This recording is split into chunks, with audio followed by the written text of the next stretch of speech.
Dinlesene hakikatin yanından olup susam, aslı nezabetinde yok, sanma kökünde doğrusan.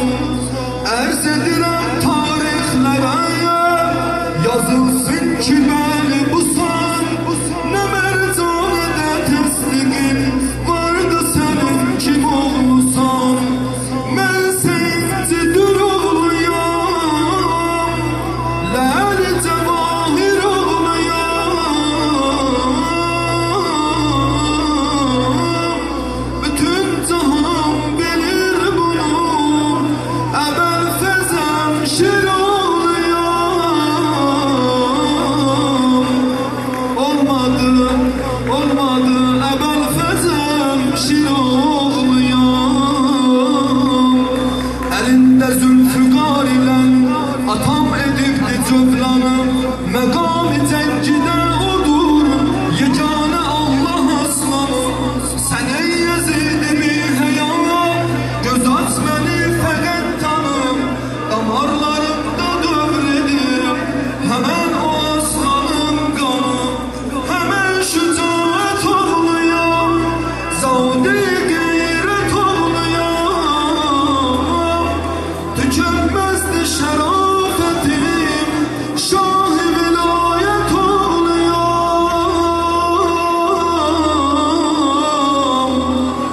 Tükenmezdi şerafetim, şah-ı vilayet oluyam. Gazebliyim, gazep benim, mayi hisletimde var.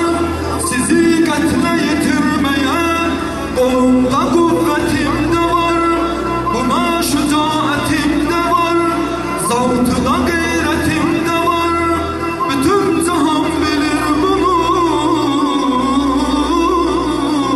zavtıda gayretimde varım.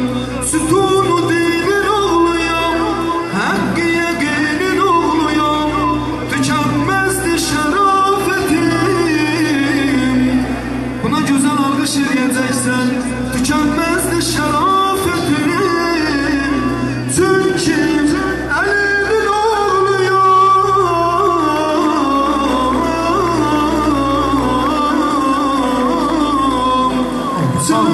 Çünkü Ali'nin oğluyam, oğluyam.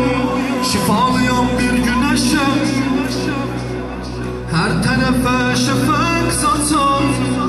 Şifa veririm o kəslərə, şifa kim istəsə açan.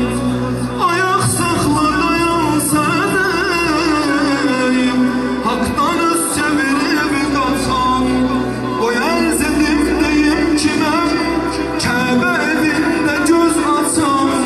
Mahili qanın oğluyam, Nuri ziyanın oğluyam. Zərrəcə misli olmayan,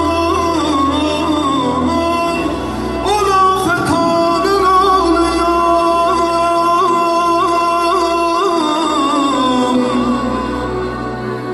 Zərrəcə misli olmayan, ola fetanın oğluyam. Sözümü tamam eləyirəm, axırıncı bəndə gözəl alqış eləyəcəksən, əyləşəcəm yerə.